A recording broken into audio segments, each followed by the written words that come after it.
భారత్లో అమెరికా రాయబారి సెర్జియో ఘోర్ కశ్మీర్ అంశంపై చాలా ఒక కీలకమైన వ్యాఖ్య చేశారు సార్. జమ్మూ కాశ్మీర్ అనేది భారత్లో ఒక ముఖ్యమైన భాగము అని చెప్పేసి.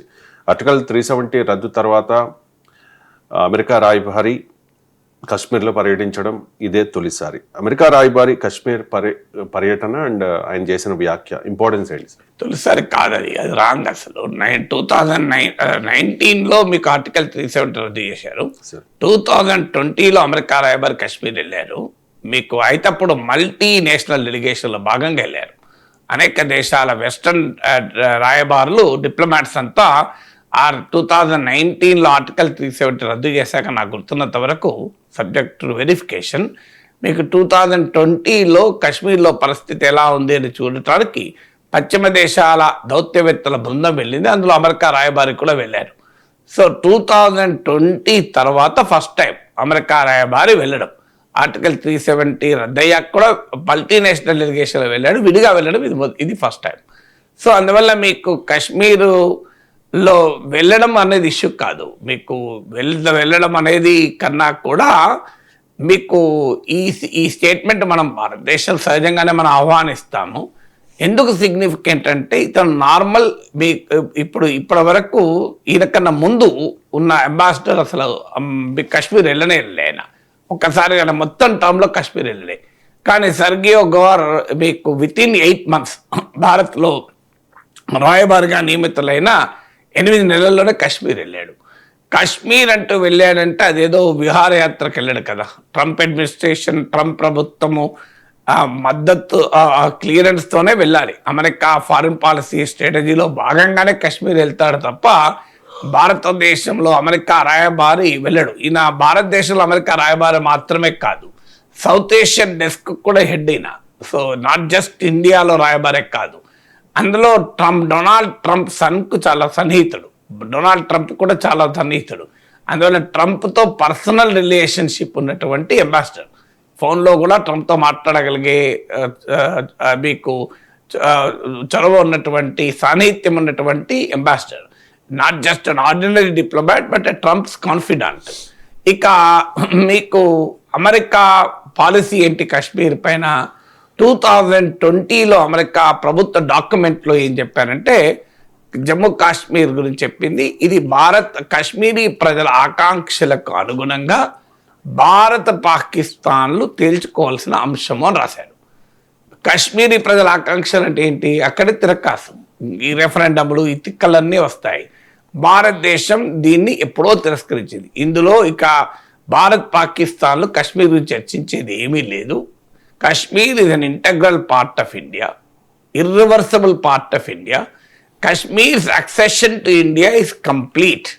భారతదేశంలో కశ్మీర్ విలీనం సంపూర్ణమైంది, వెనక్కు తీసుకెళ్ళడానికి వీలులేంది, ఇది శాశ్వతమైంది. భారతదేశంలో ఇతర తెలంగాణ, ఆంధ్ర లాగానే కశ్మీర్ అంతర్భాగం ఇది. సో అందులో మనకు ఆ స్పష్టత మనం ఇచ్చారు. ఇక ఏమైనా పాకిస్తాన్తో చర్చించాలనుకుంటే పాక్ ఆక్రమిత కశ్మీర్, పాక్ ఆక్యుపైడ్ కశ్మీర్ను మన దేశంలోకి విలీనం చేసుకోవడం ఒకటే, ఇంకేమైనా చర్చించాలి. అది ఒక్కటే ఏమైనా ఉంటే పాకిస్తాన్తో చర్చించుకోవచ్చు, ఇబ్బంది లేదు. ఇది ఇండియన్ స్టాండ్. అంటే 2020 ఒక అమెరికన్ ప్రభుత్వం డాక్యుమెంట్ ప్రకారం స్టాండ్ ఏంటి? మన స్టాండ్ కాదు. అంటే భారత్ పాకిస్తాన్లు చర్చించి కశ్మీరీ ప్రజల ఆకాంక్షల మేరకు నేను తీసుకోవాలని భారత్ స్టాండ్ అది కాదు. Bharat stand Kashmir part of India, ఏమైనా ఉంటే పాక్ ఆక్యుపైడ్ కశ్మీర్ను చర్చించాలి. ఇక పాక్ ఆక్యుపైడ్ కశ్మీర్ను భారత్లో భూభాగంగా అమెరికా గుర్తించదు. ఇది మనం గుర్తుపెట్టుకోవాలి. ఈవెన్ టుడే గుర్తించదు. పాక్ ఆక్యుపైడ్ కశ్మీర్ను అమెరికా పాకిస్తాన్లో గుర్తించదు, భారత్లో భాగంగా గుర్తించదు. అడపాదడపా మ్యాపుల్లో పాకిస్తాన్లో భాగంగా చూపెడుతూ ఉంటారు. పాక్ ఆక్యుపైడ్ కశ్మీరే కాదు, ఇండియన్ కశ్మీర్ కూడా. మీరు వెస్ట్రన్ లిటరేచర్ ఏదైనా చూడండి, ఆఖరికి ఆర్టిఫిషియల్ ఇంటెలిజెన్స్ని అడగండి, మీరు ChatGPTని అడగండి, జెమినైని అడగండి, ఏమనిస్తూ చూడండి. ఇండియన్ కాశ్మీర్ అనరు, పాక్ అడ్మినిస్టర్డ్ కాశ్మీర్ అంటారు. పాక్ ఆక్యుపైడ్ కాశ్మీర్ అన్న పదం వాడరు మీకు ChatGPT అయినా జెమిని అయినా. ఎందుకంటే ChatGPT, జెమినై కూడా ఇంటర్నెట్లో ఉన్న డేటా పైన ట్రైన్ అవుతారు కనుక, ఇంటర్నెట్లో ఉన్న డేటాలో వెస్ట్రన్ డేటా ఎక్కువ ఉంటుంది కనుక వాళ్ళ స్టాండ్ ఏంటంటే ఇది అడ్మినిస్టర్డ్ కాశ్మీర్, పాక్ అడ్మినిస్టర్డ్ కాశ్మీర్ అంటారు. పాక్ అడ్మినిస్ట్రేటెడ్ కాశ్మీర్ అంటే పాక్ పాలనలో ఉన్న కాశ్మీర్ అని, మనం పాక్ అక్యుపైడ్ కాశ్మీర్ అంటాం, పిఓకే అంటాం. సో అందువల్ల అమెరికన్ స్టాండ్, వెస్ట్రన్ స్టాండ్ ఎప్పుడు కూడా భారతదేశ స్టాండ్కు ఎండార్స్మెంట్ కాదు. సో అందువల్ల ఈ నేపథ్యంలో చూసినప్పుడు అమెరికా రాయబారి కాశ్మీర్ వెళ్ళి it's an important part of India అనడం అనేది మనం ఖచ్చితంగా ఆహ్వానించాలి. కానీ అమెరికా సర్టిఫికెట్ల పైన కాశ్మీర్ భారత్ది కాదు. అమెరికా సర్టిఫికెట్ ఇచ్చినా ఇవ్వకపోయినా అమెరికా ఏమన్నా it's a part of India.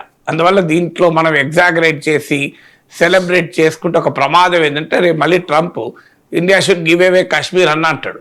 So అందువల్ల let us not over exaggerate it. So America అనడం సంతోషం, వి వెల్కమ్ ఇట్ అంతే. కానీ we don't need America to tell it. అందువల్ల మనం ఎప్పుడు కూడా కాశ్మీర్ విషయంలో అంతర్జాతీయ జోక్యాన్ని అంగీకరించలేదు. ఇప్పుడు అమెరికా మనకు అనుకూలంగా మాట్లాడిందని అంతర్జాతీయ జోక్యాన్ని అంగీకరించినా అది ప్రమాదకరం. ఎందుకంటే that is against the principle. మనకు అనుకూలంగా మాట్లాడచ్చు, మనకు వ్యతిరేకంగా మాట్లాడచ్చు. ఫండమెంటల్ పాయింట్ ఏంటంటే మనకు we don't need America. Kashmir is part of India. దాన్ని అమెరికా చెబితే దానికి ఏదో శాంక్టిటీ వస్తుంది, పవిత్రత వస్తుంది అంటే చాలా ప్రమాదకరమైన వైఖరి. ఎందుకంటే అమెరికా చెప్పదు, అప్పుడేమంటారు. సో ఇవాళ మనం సరిగ్గా గవర్నర్ అన్నందుకు ఆనందపడితే వాడు రేపు ఏమంటారో తెలియదు, ట్రంప్ ఎప్పుడు ఏదంటాడో తెలియదు కదా. సో రేపు కాశ్మీర్ లేదు పాకిస్తాన్ది అన్న అంటాడు. మరి మరోవైపు ఇదే కాశ్మీర్ను నా జగ్లర్ వెయిన్ అని ఇలా నాకు పేగు బంధము అన్నాడు కదా. సో అలాంటి అసీం మునీర్ను మై ఫేవరైట్ ఫీల్డ్ మార్షల్ అంటున్నాడు మరి డొనాల్డ్ ట్రంప్. దానికి ఏం సమాధానం? సో కాశ్మీర్ పైన విషం కక్కుతూ భారత వ్యతిరేక వ్యాఖ్యలు చేస్తూ కాశ్మీర్లో అన్ని రకాల కుట్రలు చేసే అసీం మునీని ప్రేమించే ట్రంప్ నాయకత్వంలోని అమెరికా మరి కాశ్మీర్ విషయంలో మనకు అనుకూలమైనటువంటి వైఖరి ఎలా తీసుకుంటుంది అనేది మన క్వశ్చన్ కదా. అందువల్ల వీ విల్ వెల్కమ్ ఇట్. మనకు అనుకూలంగా ఎవరు మాట్లాడినా వెల్కమ్ చేస్తాం, దానికేముంది. కానీ let us not celebrate it. ఏదో ఎగ్జాగరేట్ చేసి ఏదో అమెరికా, మనం ఇంటర్నేషనల్ మీడియేషన్కు వ్యతిరేకము. మనకు అమెరికా చెప్పాల్సిన అవసరం లేదు, చైనా చెప్పాల్సిన అవసరం లేదు, రష్యా చెప్పాల్సిన అవసరం లేదు. It's part of India. Fine, మీరు కూడా ఒక అంగీకరిస్తే సంతోషం. కానీ మీరు అంగీకరించినందుకు కాశ్మీర్ భారతదేశంలో భాగం కాదు, మీరు అంగీకరించకపోయినా అవుతుంది.